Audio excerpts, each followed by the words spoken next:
নমস্কার বন্ধুরা, কেমন আছো সবাই? আশা করি তোমরা সবাই খুব ভালো আছো।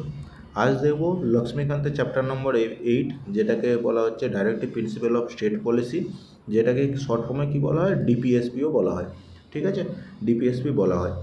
এইটা যদি দেখা যায় ফান্ডামেন্টাল রাইটের পরে একটা খুবই ইম্পর্টেন্ট চ্যাপ্টার, যেখান থেকে কোশ্চেন আসে। যে কোনো কম্পিটিটিভ এক্সাম নাও কোশ্চেন আসে, এমনকি ইউপিএসসি মেন্স পর্যন্ত, মেন্সেও তুমি এইখান থেকে কোট করে তুমি লিখতে পারো। তো এইটা জানা খুবই দরকার। এইটা অনেক কিছু কোশ্চেনে সলভ করতে তোমাদের হেল্প করবে। ঠিক আছে, ফান্ডামেন্টাল রাইট তো এর আগের আমরা পড়েছি, এখন আমরা এই চ্যাপ্টারটা দেখব। দেখো, এই চ্যাপ্টার যেটা মেন জিনিস আছে না, এই চ্যাপ্টার মেন জিনিস আছে, এই চ্যাপ্টারটাকে যেটা ডাইরেক্টিভ প্রিন্সিপাল ডিপিএসপিকে কে বি.আর. আম্বেদকর কী বলেছে? বি.আর. আম্বেদকর যেটা হয়েছে, বি.আর. আম্বেদকর বলেছে এটাকে নোবেল ফিচার্স। ঠিক আছে, নোবেল ফিচার্স বলেছে, novel feature of Indian constitution. B R. Ambedkar কারোকে যদি নোবেল ফিচার বলে খুবই, তাহলে সেটা এমনিই খুব গুরুত্বপূর্ণ হয়ে যায়। কিন্তু এটার সঙ্গে যদি একটু লিঙ্ক করে নিই, বি.আর. আম্বেদকর আর্টিকেল 32কে কী বলেছিল? আর্টিকেল 32কে বলেছিল most important article. Most important article তোমরা হয়তো ভুলে গেছো, সেটাকে জন্য একটু মনে করিয়ে দিলাম। মোস্ট ইম্পর্ট্যান্ট আর্টিকেল 32কে বলেছিল। ওকে, এবারে বি.আর. আম্বেদকর এটাকে ডিপিএসপিটাকে বলছে নোবেল ফিচার্স। কেন বলছে? দেখো, নোবেল ফিচার্সের যে কিছু জিনিস আছে না, বেসিক যেটা আন্ডারস্ট্যান্ডিং নোবেল ফিচার্সের, এটার একটা হচ্ছে মেন জিনিস হচ্ছে, এটা কি হচ্ছে, স্টেটকে কিছু ইনস্ট্রাকশান দিচ্ছে। ইনস্ট্রাকশান দিচ্ছে কিসের জন্যে? ইনস্ট্রাকশান দিচ্ছে তার পলিসি ফ্রেম করার জন্য। স্টেট যখন পলিসি ফ্রেম করে, তখন তাকে কিছু অ্যাডভাইস দেওয়ার চেষ্টা করছে এই আর্টিকেলগুলোর মাধ্যমে, যেইগুলো অ্যাপ্লাই করলে কি হবে, ইন্ডিয়ার আলটিমেটলি একটা ওয়েলফেয়ার স্টেট হবে। ওয়েলফেয়ার স্টেট হবে, এটা হচ্ছে মেন এম। এই আর্টিকেলটার এই চ্যাপ্টারটার মেন এম হচ্ছে ইন্ডিয়াকে একটা ওয়েলফেয়ার স্টেট বানানো। যদি সমস্ত প্রিন্সিপাল যতগুলো আর্টিকেল আছে এইটার মধ্যে সবগুলোকে যদি অ্যাপ্লাই করা যায়, তাহলে ইন্ডিয়া ডেফিনেটলি একটা ওয়েলফেয়ার স্টেট হবে। সেই জন্য এটাকে একটা নোবেল ফিচার্স বলা হয়েছে। এবারে এর সম্বন্ধে আরও কিছু বেসিক আন্ডারস্ট্যান্ডিং আমাদের যেটা জানতে হবে। দেখো, ডাইরেক্টিভ প্রিন্সিপাল আমার আছে কোথায়? আছে হচ্ছে পার্ট 4 অফ দি কনস্টিটিউশনে। পার্ট 4 অফ দি কনস্টিটিউশনে আর্টিকেল কত হচ্ছে? Article 36 to 51। Article 36 to 51। Okay, part 4 of the constitution, article 36 to 51। এটা হয়ে গেল। এবারে এটা আমরা কোথা থেকে নিয়েছি? এটা আমরা নিয়েছি আইরিশ কনস্টিটিউশন থেকে। আইরিশ কনস্টিটিউশন থেকে নিয়েছি। এবার আইরিশ কনস্টিটিউশনরা কোথা থেকে বড় করেছিল? এটা স্প্যানিশ কনস্টিটিউশন থেকে। স্প্যানিশ কনস্টিটিউশন থেকে বড় করেছিল। ওকে, আমরা কোথা থেকে নিয়েছি? তাহলে আমরা নিয়েছি আইরিশ থেকে। আইরিশরা নিয়েছিল স্প্যানিশ থেকে। ওকে, তাহলে আমরা আইরিশ থেকে নিয়েছি। কিন্তু এইটা যেটা ছিল না, এইটার একটা পার্ট, এইরকম সিমিলার পার্ট আমরা দেখতে পাই instrument of instruction. Instrument of instruction যেটা ছিল গভর্নমেন্ট অফ ইন্ডিয়া অ্যাক্ট 1935-এতে। এইটা ছিল সিমিলার থিংই ছিল এইটা, যেটা কী করতো না, ইনস্ট্রুমেন্ট অফ ইনস্ট্রাকশন কাকে দিত? একটা হচ্ছে গভর্নর জেনারেলকে আর গভর্নর অফ দি স্টেটকে এটাকে ইনস্ট্রাকশন দিত। কিন্তু এইটার সঙ্গে ডিপিএসপির কিছুটা ডিফারেন্স আছে, কারণ ডিপিএসপি কাকে হেল্প করে কাকে ইনস্ট্রাকশন দেয়? ডিপিএসপি ইনস্ট্রাকশন দেয় লেজিসলেচারকে আর হচ্ছে এক্সিকিউটিভকে। ঠিক আছে, লেজিসলেচার আর এক্সিকিউটিভকে, আর এটা দিয়েছিল গভর্নরকে, সেই জন্য একটু ডিফারেন্ট। কিন্তু আমরা বেসিক্যালি নিয়েছি আইরিশ কনস্টিটিউশন থেকে। ওকে, আরও যদি কিছু ইম্পর্ট্যান্ট জিনিস দেখা যায়, দেখো এইটার মেন উদ্দেশ্য কী? এইটা যে ডিপিএসপি আছে না, ডিপিএসপি আর ফান্ডামেন্টাল রাইট, এই দুটো মিলে হচ্ছে কি না, আমাদের যে কনস্টিটিউশনের যে সোল আছে না, soul of constitution. Okay, philosophy of constitution. DPSP আর ফান্ডামেন্টাল রাইট, দুটো মিলিয়ে আমাদের ফিলোসফিও, কনস্টিটিউশনের ফিলোসফিও হচ্ছে, আবার আমাদের সোলও হচ্ছে। কিন্তু এইটার সঙ্গে প্রিএমবেলের সঙ্গে গুলিয়ে ফেলবে না। প্রিএমবেল কী ছিল আমাদের? প্রিএমবেল ছিল আমাদের কি? Identity card of the constitution ছিল, আইডেন্টিটি কার্ড ছিল। ঠিক আছে, এটা কিন্তু আইডেন্টিটি কার্ড ছিল বলতে পারো, তুমি ওভারভিউ বলতে পারো, কিন্তু এটা কিন্তু সোল বা ফিলোসফি ছিল না। সোল আর ফিলোসফি হচ্ছে ডিপিএসপি প্লাস ফান্ডামেন্টাল রাইট, দুটো মিলিয়ে হচ্ছে soul of the constitution plus হচ্ছে ফিলোসফি অফ দি কনস্টিটিউশন।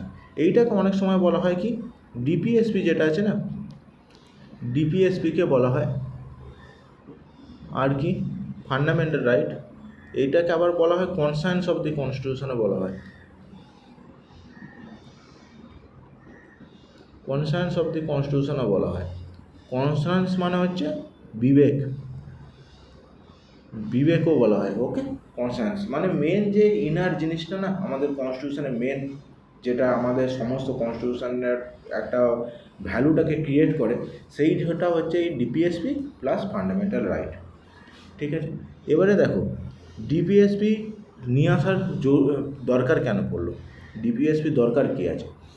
ডিপিএসপির দরকার এটাই যে ডিপিএসপি কী করছে, যখন কেউ ল বানাচ্ছে, যখন কোনো এক্সিকিউটিভ বলো বা লেজিসলেচার বলো কোনো ল বানানোর চেষ্টা করছে, তখন তাকে সার্টেন ইনস্ট্রাকশান দিচ্ছে যে তুমি এই ইনস্ট্রাকশানগুলোকে ফলো করো।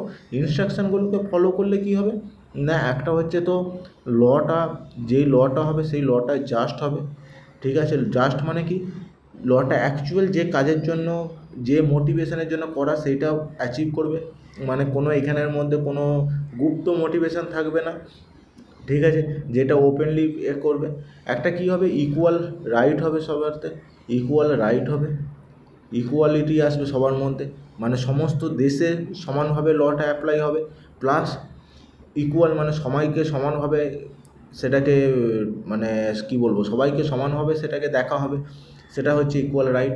তাছাড়া যে আমাদের আছে না প্রিএমবেলেতে, জাস্টিস, ইকুয়ালিটি, ফার্টিনিটি, জাস্টিস, ইকুয়ালিটি, ফার্টিনিটি, আর একটা কী আছে, liberty. Justice, social, economic, political. Liberty of thought, faith, believe, worship. ঠিক আছে, equality of status and opportunity. এই সমস্ত কিছু যে প্রিএমবেলে আছে, সেইটাকে ভালোভাবে পরিচালনা করার, মানে সেটাকে ভালোভাবে অ্যাপ্লাই করার কাজটা হচ্ছে ডিপিএসপির। যদি ডিপিএসপির সমস্ত ইনস্ট্রাকশান কোনো স্টেট গভর্নমেন্ট মেনে চলে, তাহলে এই যে আমাদের যে প্রিএমবেলের যে মেন অবজেক্টিভগুলো ছিল না, সেই অবজেক্টিভগুলোকে আমরা অ্যাচিভ করতে পারবো। আর আলটিমেটলি আমাদের কি হবে, একটা ওয়েলফেয়ার স্টেট হবে। ওয়েলফেয়ার স্টেট মানে কি, ওয়েলফেয়ার স্টেট মানে যেখানেতে ওই যে বলে না রামরাজ্য, অ্যাকচুয়াল যেটা রামরাজ্য বলা হয় ওয়েলফেয়ার স্টেটে, সেটা হচ্ছে এইটা ওয়েলফেয়ার স্টেট, মানে যেখানেতে ইকুয়ালিটি হবে, কোনো ইনইকুয়ালিটি হবে না, মানে কারোর কাছে বেশি টাকা কারোর কাছে কম টাকা এমন ব্যাপার হবে না, সবার সমান অধিকার থাকবে, সেটা পলিটিক্যালি হতে পারে, সোশ্যালি হতে পারে, ইকোনমিক্যালি হতে পারে, সমস্ত কিছু অধিকার থাকবে, সবাই নিজেদের মতো করে বাঁচতে পারবে, সবার সেখানে রেসপেক্ট থাকবে, সেটা হচ্ছে ওয়েলফেয়ার স্টেট। ঠিক আছে, ওয়েলফেয়ার স্টেট, সেই ওয়েলফেয়ার স্টেটটাকে তৈরি করার মেন উদ্দেশ্য হচ্ছে ডিপিএসপি। ওকে, এটা হয়ে গেল। আর ডিপিএসপির কিছু ক্যারেক্টার জানেন, ডিপিএসপি যেটা আছে না, ডিপিএসপি একটা হচ্ছে নন জাস্টিসেবল।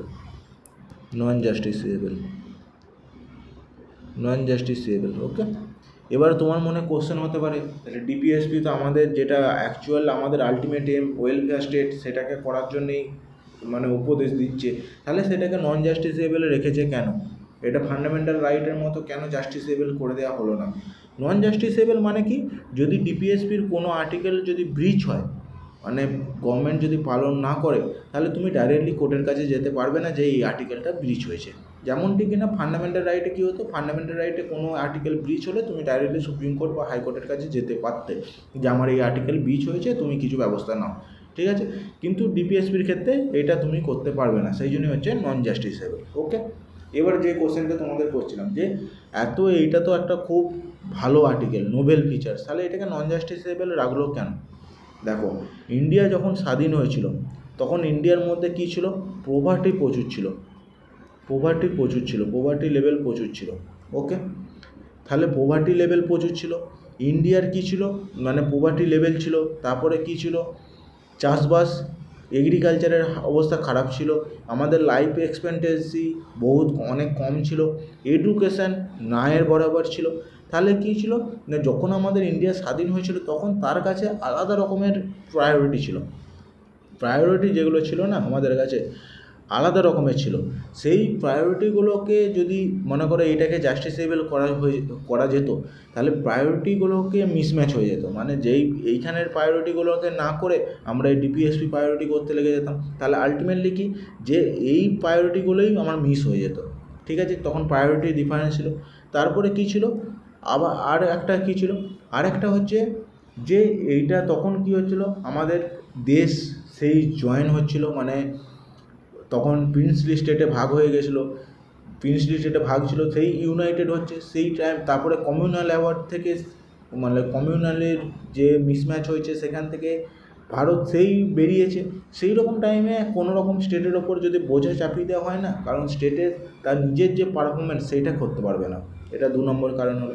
3 নম্বর কারণ কি, কনস্টিটিউশন মেকাররা চেয়েছে যে পিপিলের ওপর ছেড়ে দিয়েছে, যে অ্যাপ্লাই করার ব্যাপারটা না পিপিলের ওপর ছেড়ে দিয়েছে, মানে মানুষের যখন নিজেদের টাইম হিসাবে যখন যেটাকে মনে করবে সেটাকে তখন অ্যাপ্লাই করবে।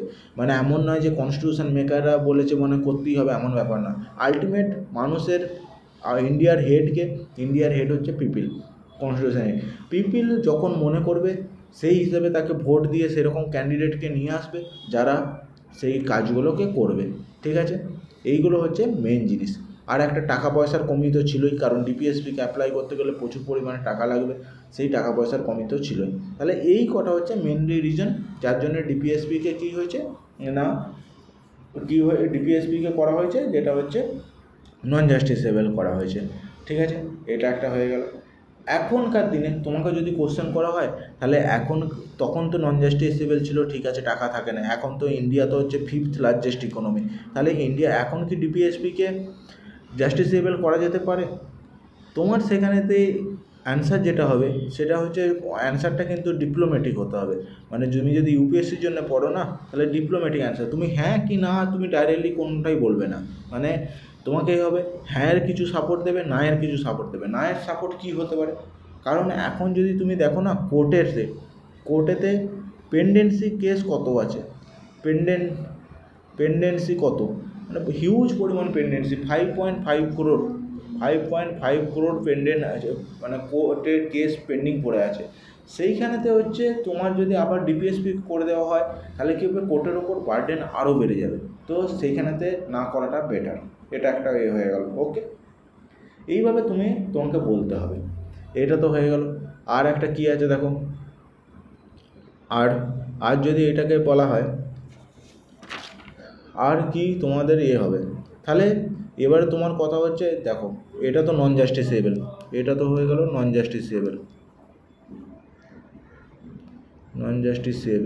ওকে, তাহলে এবার তোমার কথা হচ্ছে নন জাস্টিসেবল, তো এইটার কাজ কি আছে, এটা এখনকার টাইমে কি কাজটা করে। দেখো এখনকার টাইমে যেটা কাজ করে, কোনো অপোজিশন যারা পার্টি আছে তারা গভর্নমেন্টকে রেসপন্সিবল করতে পারে, গভর্নমেন্টকে তারা বলতে পারে যে ডিপিএসপিতে এইগুলো আছে, মানে মেন যে ফান্ডা এইগুলো আছে, তোমরা এইগুলো কোনটাই অ্যাপ্লাই করো না, তোমাদের কাজ ঠিকঠাক নয়, সেটা একটা বলতে পারে। ওকে, আর কি বলতে পারে, আর একটা কোর্ট কি করে, কোনো যখন ল প্রকাশ হয় না, কোনো ল যখন মানে চালু হয় তখন তার লিগ্যালিটি চেক করার জন্য কোর্ট ডিপিএসপির মানে সাহায্য নিতে পারে। আর এইটার একটা আছে, যদি ডিপিএসপির আর্টিকেল 39B আর 39C যদি অ্যাপ্লাই করার জন্য গভর্নমেন্ট কোনো স্টেপ নেয়, আর সেই স্টেপটার জন্য যদি আর্টিকেল 14 যদি ভায়োলেট হয়, মানে আর্টিকেল 40 যদি ব্রিচ হয়, তাহলেও কিন্তু সেই অ্যাক্টটা কিন্তু ভ্যালিড হবে। ঠিক আছে, মানে কি আছে, কিছু তো আছে ডিপিএসপির মধ্যে ইম্পর্টেন্স, যেটা কিনা বিশেষ কিছু ক্ষেত্রে ফান্ডামেন্টাল রাইটের থেকেও বেশি ইম্পর্টেন্ট হয়ে যায়। এটা একটা কি কোর্টের লিগ্যালিটি চেক করার জন্য তো হতেই পারে, এটা হয়ে গেল। তারপরে কি গভর্নমেন্ট তার কাজ যেটা দেখায় না, গভর্নমেন্ট কাজ যেটা দেখায় সেটাও এই ডিপিএসপি দিয়েই মানে প্রকাশ করতে পারে যে আমরা দেখো ডিপিএসপিতে এতগুলো লেখা আছে, আমরা এর মধ্যে ফিলফিল করছি। যেমন এখন খুব ইয়েতে থাকে, যেমন আর্টিকেল 44-এ কী আছে, uniform civil code, uniform civil code আছে। গভর্নমেন্ট এটাকে অনেক সময় লাগু করার জন্য চেষ্টা করে, এটা কিন্তু আলটিমেটলি ডিপিএসপিতে আছে, এমন নয় যে এটা কোনো কনস্টিটিউশনে কোনো উল্লেখ নেই, এমন কিন্তু না। ডিপিএসপিতে উল্লেখ আছে, তা গভর্নমেন্ট যদি করে সবাই সমস্ত মানে কমিউনিটির যদি মত নিয়ে করে, তার মধ্যে কোনো ইলিগ্যালিটি নেই, সেখানেতে ভালোভাবে করতেই পারে, এর মধ্যে কোনো খারাপ কিছুর ব্যাপার নেই, ঠিক আছে। ডিপিএসপি হয়ে গেল। এবারে আরেকটা তোমার কোশ্চেন হতে পারে যে এইটা তো নন জাস্টিসেবল, ঠিক আছে, তাহলে এইটা গভর্নমেন্ট কেন ইউটিলাইজ করতে যাবে? গভর্নমেন্ট ইউটিলাইজ করতে যাবে কেন, হোয়াই, যদি গভর্নমেন্ট কেন করবে? একটা তো হচ্ছে তার ভোট ব্যাঙ্ক, মানে ভোটে পাওয়ারের জন্য তাকে করতে হবে, ঠিক আছে, এটা করাও দরকার। আর দুই যে আছে না আর্টিকেল কত, আর্টিকেল 37 যেটা আছে, আর্টিকেল 37 কী বলেছে না, আর্টিকেল 37 যেটা বলছে সেটা, আর্টিকেল 37 বলছে যে এই প্রিন্সিপালগুলো না, এই যে প্রিন্সিপাল ডিপিএসপি যে প্রিন্সিপালগুলো আছে, ডিপিএসপি প্রিন্সিপালগুলো আছে fundamental in the governance of country, ঠিক আছে। মানে হচ্ছে এটা অটোমেটিক, এটা ফান্ডামেন্টাল, মানে তুমি কোনো গভর্নমেন্ট চাইলেই যে ইগনোর করে দেবে এমন কিছু ব্যাপার না, এটা অলরেডি বলছে যে এটা ফান্ডামেন্টাল গভর্নেন্স প্রসেসের মধ্যে এটা কিন্তু একটা ফান্ডামেন্টাল, ওকে।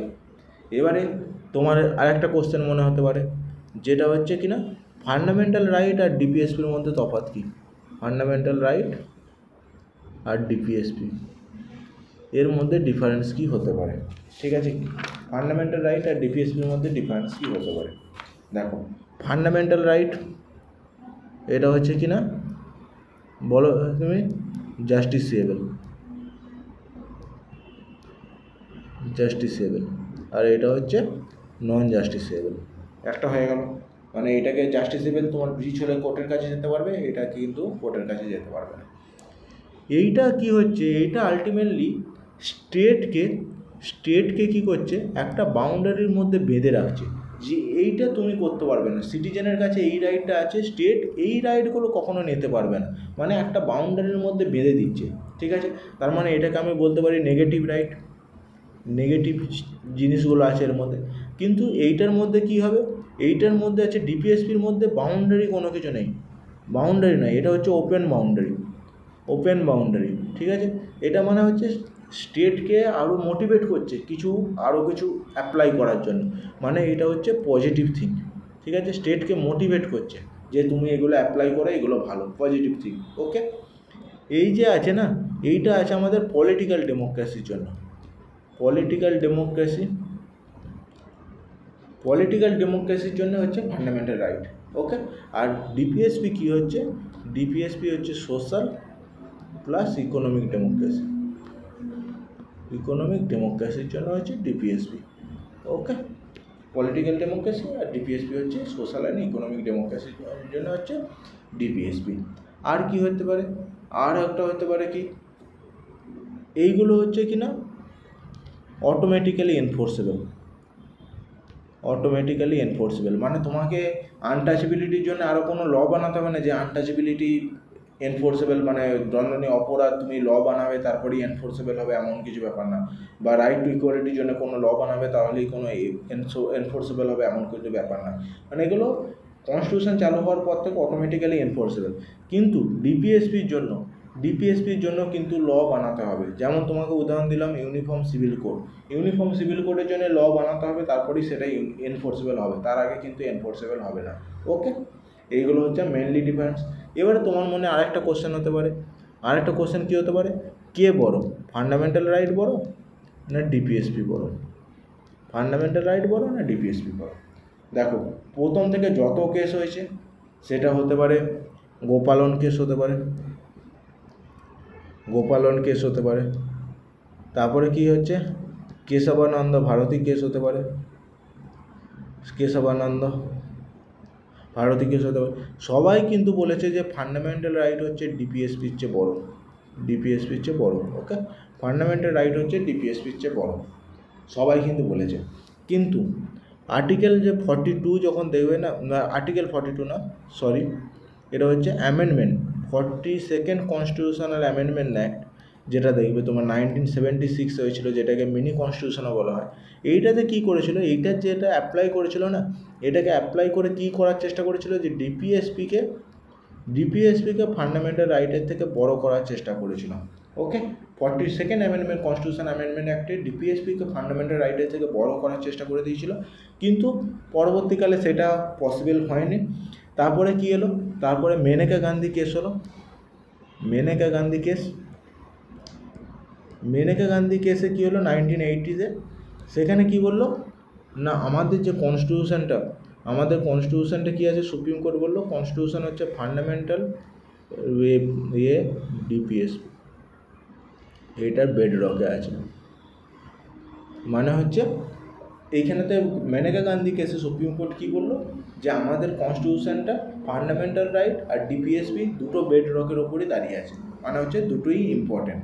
কিন্তু যখন কোনো দুটোর মধ্যে কম্পিটিশন হবে, সমস্ত ক্ষেত্রেই ফান্ডামেন্টাল রাইট আগে বেরোবে, শুধুমাত্র একটাই ছাড়া, আর্টিকেল 39B আর 39C, এই দুটোকে যখন অ্যাপ্লাই করা হবে তখন ফান্ডামেন্টাল রাইটের থেকে ডিপিএসপি আগে হবে, বাকি সমস্ত ক্ষেত্রে ফান্ডামেন্টাল রাইট কিন্তু আগে বেরোবে।